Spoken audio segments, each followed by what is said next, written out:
Hello and welcome once again to my YouTube channel. It has been more than a week since I uploaded a video on my channel. So today I think is the right time to make another video. Last time I uploaded a video of book analysis that I had done. The name of the book was 2019 How Modi Won India. The book was written by Rajdeep Sardesai, a very senior journalist and anchor of India Today television channel. Today, I'm not going to do any analysis of book or I'm not going to review any book. I am today going to talk about the Ukraine-Russian conflict that is going on since last 1 month. And the reason I have decided to make a video on this conflict is that because this conflict affects all of us irrespective of where we live. This conflict affects us directly or indirectly, economically, politically, socially, culturally, even I would say. So, this is the right time to talk about this conflict that is going on, raging on since last 31 days. What I will try to do in this video is to give you a brief historical background of this conflict, why we have come to such a situation where the war became inevitable, how this war is going to lead to realignment among the world powers, how it will affect India, what options do we have vis-a-vis Russia and Ukraine. Is it going to be a setback for us diplomatically? I will talk about all these things in brief. I will also talk about how Russia under President Putin had no option but to go on offensive against Ukraine to restore a semblance of aura that Putin always wished for. These are the things that I am going to talk about. What I will desist from is that I will not give you my opinion that how this war may play itself out. Can Russia lose this war? Can Putin be assassinated, which is looking very probable at this point of time? Will West come to military aid of Ukraine and trigger Third World War? I will not talk about these things. I'm going to keep my focus on Ukraine-Russia conflict, how it began, what is the background, why we have come to this place, and where we are going from here. So let me begin by giving you historical background of Russia-Ukraine crisis. Ukraine and Russia has always been culturally very close to each other. I won't be exaggerating if I say Ukraine has been half brother of Russia. And if you look at history, one thing that you see is that whenever a Russian ruler has come under pressure, public pressure, economic pressure, political pressure, they have always chosen to invade Ukraine. So the Russian Ukrainian conflict that is raging on right now, it is not an aberration. It is not something that has never happened before. We have seen it happening a lot of time in the past. Way back in 1526, the ruler of Russia, I don't remember his name, he also launched an offensive against Ukraine when he came under pressure from his own people. He was under tremendous pressure from the public because he was known as a terrible ruler. To deflect the attention from his own rule, he decided to invade Ukraine. Ukraine has been invaded multiple times by Russia in the past. So this conflict is not an aberration in Russia-Ukraine relationship. But despite all these conflicts in the past, one thing that has remained undisputed is the fact that Ukraine and Russia has been culturally very close to each other. There are many Russians who still live in Ukraine, and there are many regions in Ukraine where official language is Russian. So why we have come to this situation where the war between Russia and Ukraine became inevitable and Putin had to send his troops into Ukraine on 24th of February. To shed light on this, I will take you back 10 years. I will take you back to 2013 when the Euromaidan revolution took place. Before Euromaidan revolution, there was a president of Ukraine. His name was Viktor Yanukovych. There is no doubt about the fact that the president, Viktor Yanukovych, was a legitimately chosen president of Ukraine. He was voted into power by Ukrainian people. He was not a puppet of Putin. He was not installed into presidential palace by Putin or his military. So there is no doubt about his credibility as president of Ukraine. But this is the chap who should be given credit for having triggered this conflict and this distrust between Ukraine and Russia.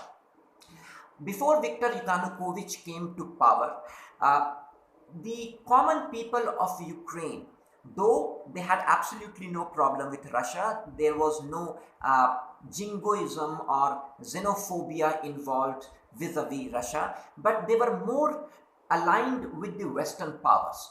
The reason behind aligning themselves or imagining themselves to be aligned to Western powers was that Western capitals have a lot of things to offer which Russia can never offer.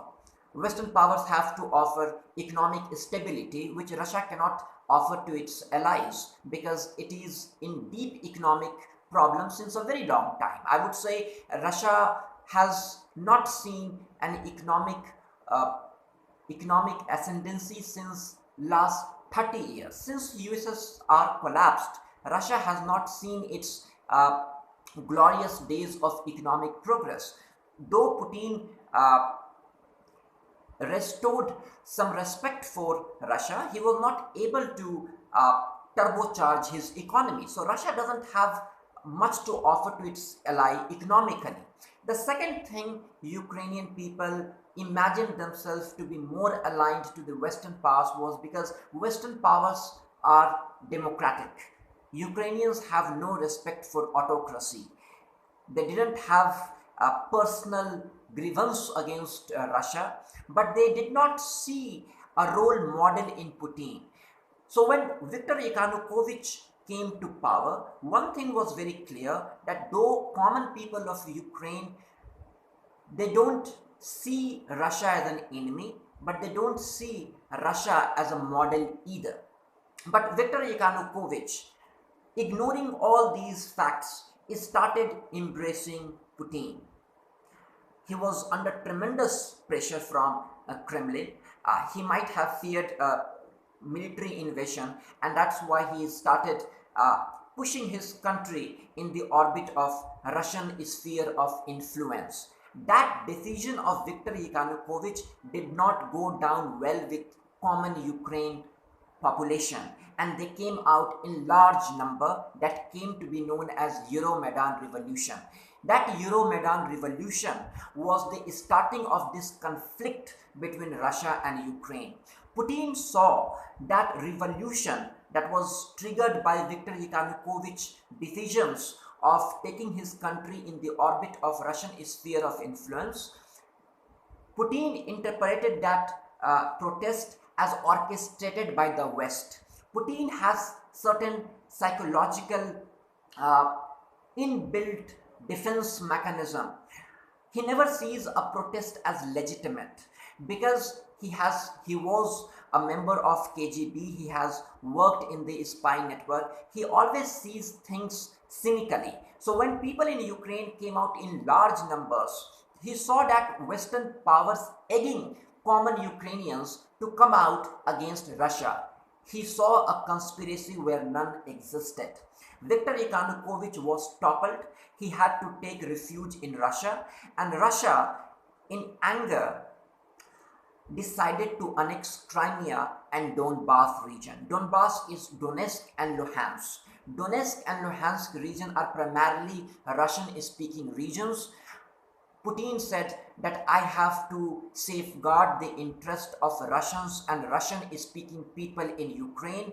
Donbass is a region where Russians live in large numbers, and I will not let Ukraine hurt these people. So using the pretext of revolution, he pushed his army into eastern Ukraine.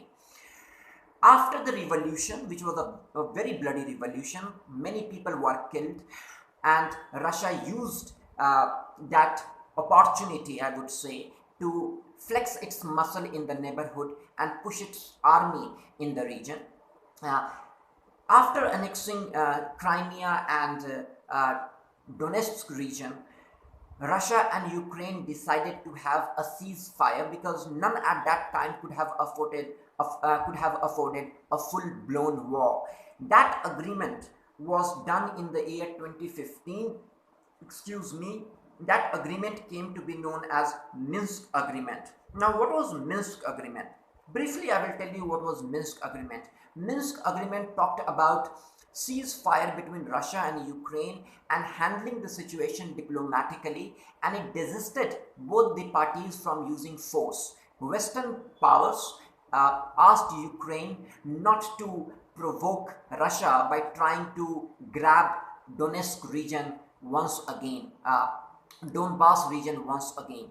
Donbass comprises of Donetsk and Luhansk, and Putin was urged to stop at Donbass region and not to push his army beyond eastern Ukraine. This agreement, though it was signed between Russia and Ukraine, it was not accepted wholeheartedly by either countries. Both countries saw Minsk agreement as a defeat. Ukraine saw it as defeat because it lost eastern Ukraine, it lost control over Donbass region.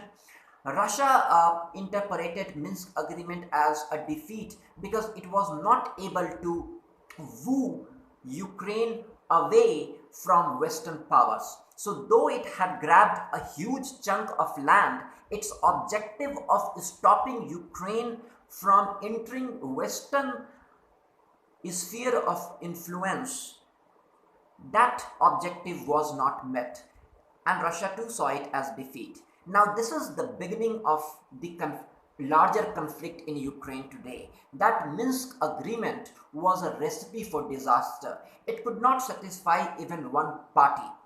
And the flame of anger and retribution and revenge kept burning in both the countries. Now, Ukraine didn't have the wherewithal to launch military operation against Russia and grab Donbass region, and Russia at that time in 2015 didn't have the political will to launch a full-blown military invasion against Ukraine and bring it to its knees.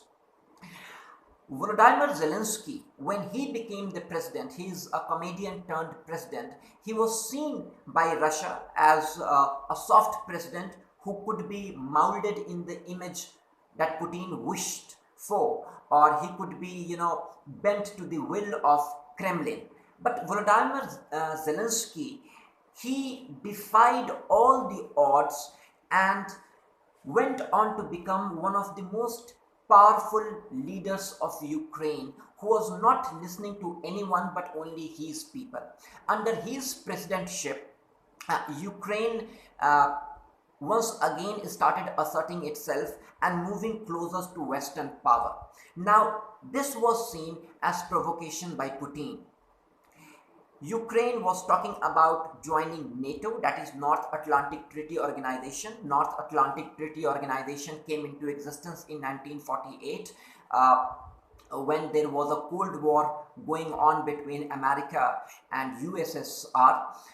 The objective of NATO was not only to defend Europe and Western power, but also to checkmate Russia from increasing its sphere of influence. So Russia has always seen NATO as not a defensive organization, but rather a very offensive organization which is hell-bent to destroy USSR.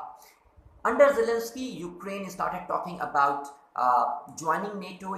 There was also a renewal of negotiation between Ukraine and Europe for Ukraine to join European Union. Now, these two things were seen as an unacceptable behavior by Russia. If Ukraine joins NATO, then NATO will be at the doorstep of Russia, and Russia will be under existential threat from NATO. That is what Russia has been saying since a very long time.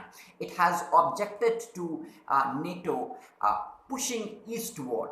In 1997, when Bill Clinton was the president of United States of America, three more countries from East Europe they were added to NATO, and it was seen as provocation by Russia. But Russia in 1997 was a depleted force, a force not to reckon with, and it couldn't do anything. But when Putin assumed power in 2000 or 1999, I'm not sure about the year, one of his objective was to stop NATO from expanding any further.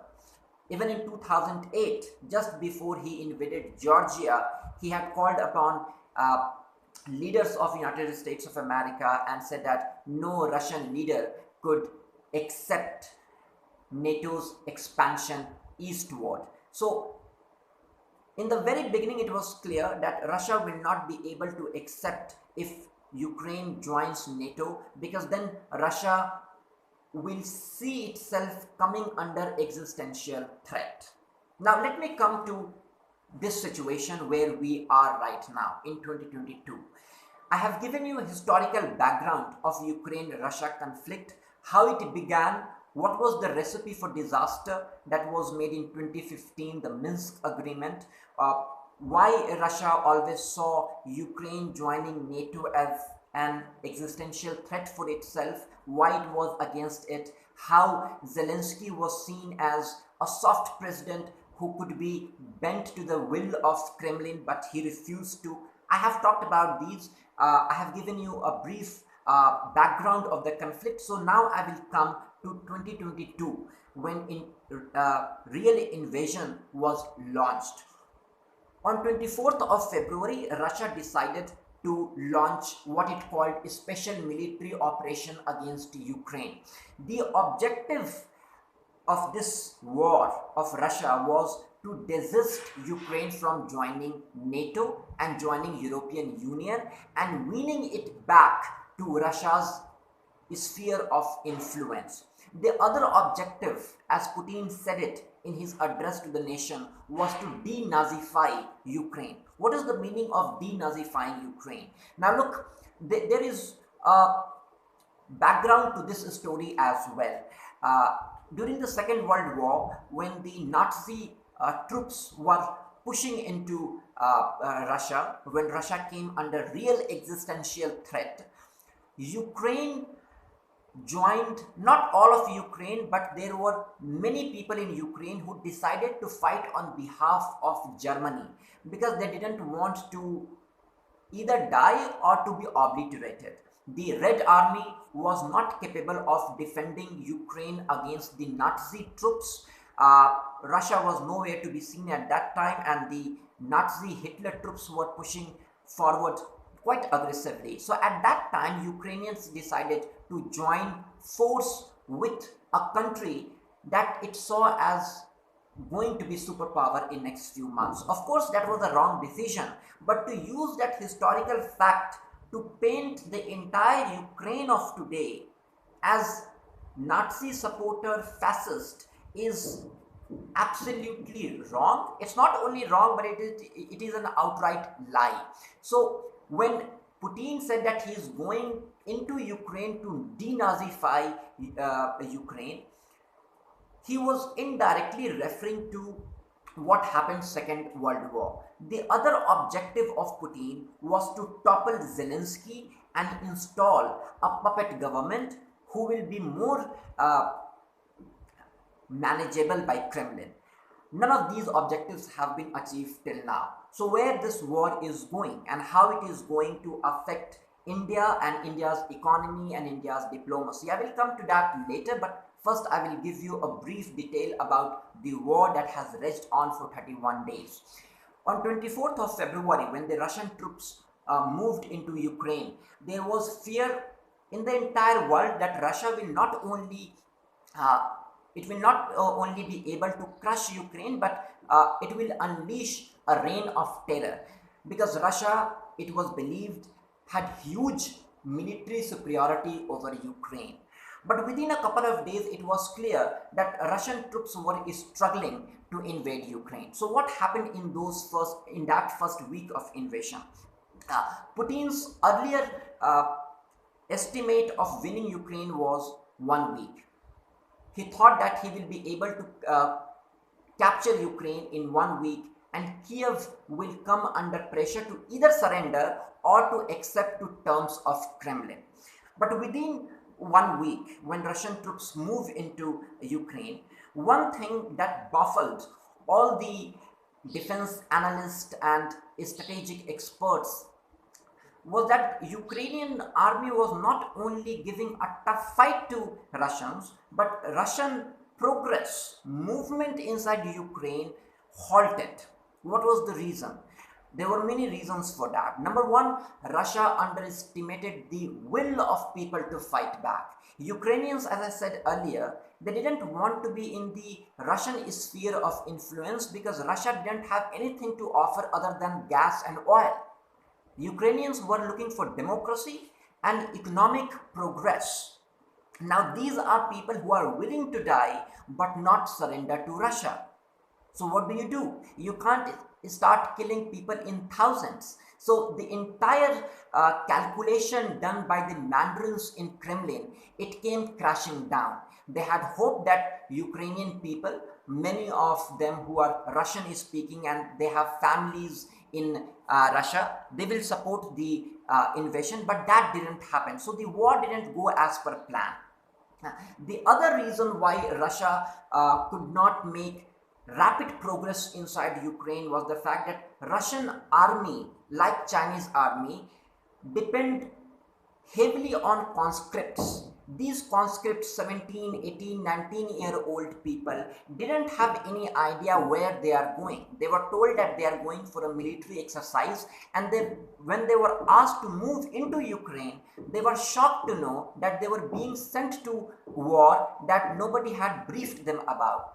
Third thing that went against Russian planning was that they didn't have the knowledge of not only Ukrainian resistance but also the geography. And this is quite baffling because Ukraine and Russia has been not only culturally very close to each other but geographically also very close to each other. So when the troops moved into Ukraine, they shouldn't have any problem conquering cities after cities. But that didn't happen. Why? Because they didn't have the technology. They didn't have proper maps. They didn't have GPS. They were depending solely on the road direction that was painted. And Ukrainian army and Ukrainian people laid booby traps for Russian army by giving wrong information on the road signs. This is unimaginable in 21st century, but this is what happened.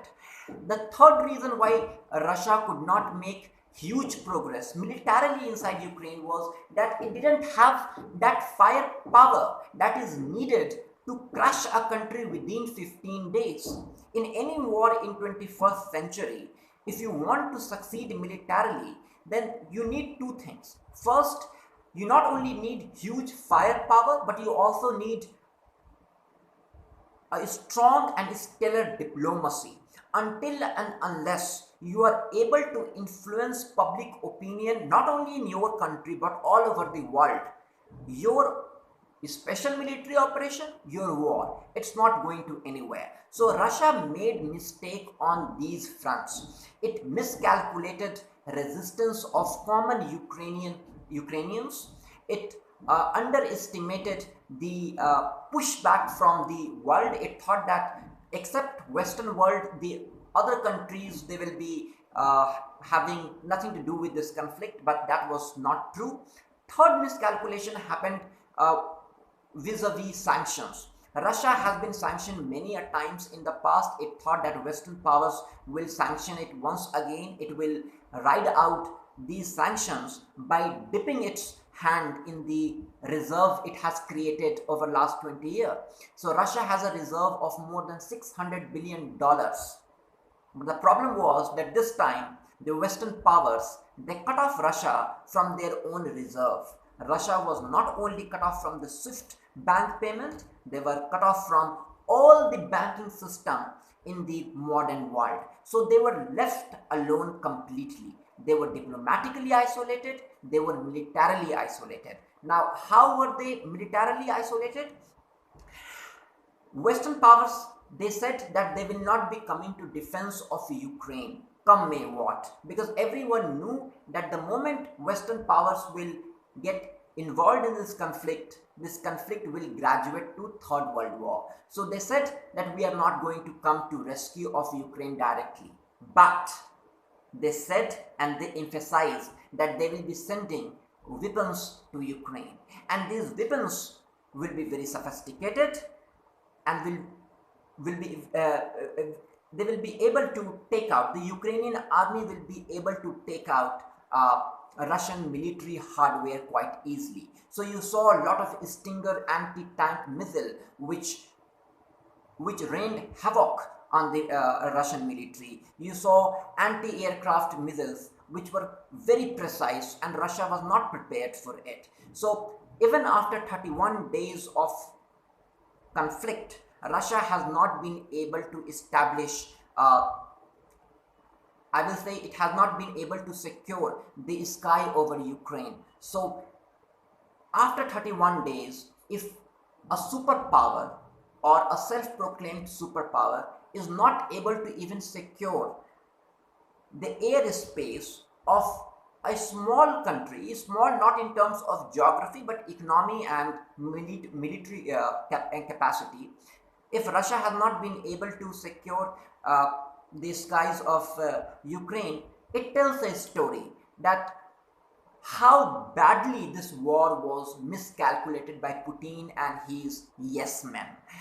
Putin, by unleashing a reign of terror among his own men, made sure that he was cut off from right and apt advice from his men. So when Putin decided to go into Ukraine without preparation, his defense minister, his other men were not able to say that we are not prepared, because that would have meant going to gallows, and no one was prepared for that. So in last 31 days, we have seen Russia is struggling quite in a big way in Ukraine. Firing missiles into Ukrainian city does not mean that you are winning the war. Devastating and flattening cities doesn't mean you are winning the war. War is won when you achieve the objective. Russia has not been able to achieve even one of its objectives. Putin on 24th February, in the morning of 24th February, he said he had two objectives: to denazify Ukraine and to make sure that Ukraine does not embrace West. We have seen both these objectives not being met till now. Ukraine has not been denazified, I am quoting Putin, which means that Zelensky is still in power. He is addressing his country every day. He is operating from the Ukrainian parliament. The Ukrainian parliament is sitting every day. So yes, Ukraine has not been denazified. Second, if you were trying to pull Ukraine back to your sphere of influence, you have failed even there, because Ukraine continues it continues on the path of going towards Europe and the Western power. So Putin, by and large, at this point of time, is looking to have lost the war in Ukraine, which is a big news. But how does it affect us, people in India? How it is going to lead to realignment in powers among the world countries? I will take 2 minutes to tell you how it is going to affect common Indian people. Look, the conflict in Ukraine is not only about Russia's supremacy over that country. It's not only about geostrategy. It's not only about grandstanding. It's not only about establishing Russia's sphere of influence. It's also about making a statement to Western power. The statement is that Russia could not be seen as a regional power. Remember, in 2010-2011, Obama had said that Russia is a regional power, and if it wants to pretend like a superpower, then it should behave like a superpower. Because Obama always saw Russia as behaving irresponsibly. That comment by American president had not gone down well with Russian people and the administration of Russia, which has always believed in its supremacy, and it has always wanted to be treated at par with the Western powers. So this conflict that you are seeing in Ukraine right now, it's not only about humiliating Ukraine, it's also about making a statement to Western power that you have to respect Russia as a superpower. You have to treat Putin at par with all other leaders of G7. Earlier G7 was G8, but Russia was thrown out after it decided to invade Ukraine in 2013-2014. This is going to be a catch-22 situation for India, because India at this point of time is having a very good relation with Western powers. See, we have alliance called Quad, which includes India, America, Australia, and Japan. We are also moving very close to European Union economically. We are trying to increase our export and deepen our economic tie with European Union at this point of time. So of course we have this very good relation with Western powers at this point of time. But we also depend on Russia hugely. We depend for our energy requirement, and we also depend for our military requirement. Remember, when India had a standoff with China, India requested Russia to have to supply India with weapons within a couple of weeks, and Russia, without any delay, supplied all the weapons demanded by India within a couple of weeks, and that's why India was able to checkmate China on the LAC. So India has very deep ties with Russia as well, and if this war of bravado goes on between West and Russia, how it will affect us? It will affect us in multiple ways, but I will focus on two things. Number one, when there will be a grand standing between Western power and Russia, the Western powers will want its allies or its self-proclaimed allies to stand by Western power and not to buy crude oil from Russia, so that Russia does not have any economic option. It is not able to bypass sanctions put on it by Western power by supplying oil and gases to other countries. Western powers will want India to stop its import of natural gas and oil from Russia. Now, India can't afford that. Number one reason is that the moment Russia is cut off from the international supply chain of crude oil and gas, the price of crude oil and gas will go exponentially high. India at this time is trying to recover from pandemic-induced economic slowdown.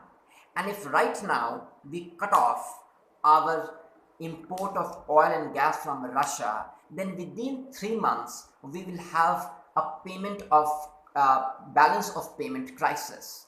Right now in the open market in the world, the price of oil is above $99 per barrel. India can't afford such a huge price. So India is importing Russian oil and gas at a huge discount. Russia is giving 20% discount to India, and India is also free to pay for its import in rupees. So India has an agreement with Russia to pay for its import in rupees. So we do not have that pressure on us economically right now. The second way in which it will affect us is diplomatically. Remember that we are still engaged in a standoff with China. We don't have much options militarily. We cannot launch offensive against China. So we have to knit together alliances of like-minded countries, be it Japan, be it America, be it Australia, or any other country. We will try to defeat China by aligning ourselves diplomatically with countries that support India directly or indirectly. We will also try to stare down China by trying to isolate it. Now, the war in Ukraine has made our position vis-a-vis China very complex. Russia and China, they are close to each other. China is the only country at this time, only major country. There are three more countries that are supporting Russia, but China is the major country that is supporting Russia at this point of time. So if we are in a conflict with China, and if China moves closer to Russia, and if Russia is the country that supplies us arms and ammunition, then you can imagine the kind of situation that it has created for us. It's like being caught between the devil and the deep blue sea. If we try to take side of the Western power, then Russia will move closer to China, and coming together of Russia and China could be catastrophic for India. And if we move closer to West, there is no guarantee that the West will be coming to our defense. Remember, it did not go directly to Ukraine to defend Ukraine. It supplied weapons, but it did not interfere in the war. So if there is a conflict between India and China, will the Western powers, will they come to our rescue? Will they help India militarily, economically, diplomatically? This is the question that is on our mind, on the mind of our leaders. This game of chess, geopolitical chess, right now is very tight. The game is very tight, and we have to make our move in a very sophisticated manner. We have to calculate our every step. We have to make sure that whatever we do it by keeping our own interest in mind. Remember, world politics, international politics is not only about principles, it's also about self-interest. Where does the interest of India lie? Does it lie in aligning ourselves with Russia, or does it lie in aligning ourselves with the Western power? What is the cost of our alignment with the Western power, and what is the cost of aligning ourselves with the Russian president or Russia as a nation? What is the benefit of aligning ourselves with Russia, and what is the benefit if we ally ourselves with the Western power? We have to keep all these things in mind and then take a decision. So if you ask me, what is India doing right now? Should it be taking side of Ukraine openly and criticizing Russia in the United Nations? And rather than abstaining from United Nations vote on Russia, should India vote against Russia? If you ask my opinion, I will say never. India is doing the right thing by trying to balance between the Western power and the Russia. India is neither criticizing Russia nor it is encouraging Russia. It is not making any statement in favor of Russia, so you cannot say India is supporting Russia. India is abstaining from the vote in United Nations against Russia. So it is India's way of saying that we are not satisfied with what is happening in Ukraine, and we hold both Russia and the Western powers responsible, and that's why we will not vote for or against any resolution. This is India's way. Now, if India is asked that it did not stand up for Ukraine, it could say that it did not vote in favor of Russia. If India votes in favor of Russia, then remember, India is a major country in the world, a major democratic country, and it will carry a lot of weight. India can also influence many small countries in its region against the Western power. The Western powers, they are trying to increase its presence in the Indo-Pacific, in the Indian Ocean. So if India votes in favor of Russia, then of course it will carry a huge weight. But India is not doing that. And India is very clear about it, that it will not be making any statement of support for Russia. India has always called for a diplomatic solution for the ongoing conflict. It has never said that Putin's war on Ukraine is legitimate. China has said so. It has said that Russia has a right to defend itself, and Russia has a right to decide what is good for its country. China has openly said that Russia sees existential threat from the West, and that's why it has launched offensive against Ukraine. Excuse me. But India has not said that. On the other hand, India has also not supported West by supporting its sanction against Russia. So it has made a statement to Russia as well. So as long as uh, uh, Russia is concerned, we are not going to embrace West without condition. We are not going to support sanctions against you, but at the same time, we do not want you to prolong this conflict, because if the conflict goes out of control, it spirals for a long period of time, then we may not be able to do what we are doing at this point of time. And what is India doing? It is following the Nehruvian policy of non-alignment, which is a wonderful thing at this time. And has it brought good result for India? Yes, it has. Look, India is able to import oil from Russia without being sanctioned by the Western countries. America has clearly said that it does not see India's import of oil from Russia as violation of American sanction against Russia. So it means that America is giving India a space to look after its own interest. So this is my analysis of the unfolding crisis in Ukraine. I have desisted from making any prediction about the conflict, whether it will escalate to Third World War, if Putin will be assassinated in coming days. I have given you a brief introduction to the conflict that is raging on at this time, how it affects you. I have told you the diplomatic costs that comes with it. I have told you the economic cost if India takes a side at this point of time.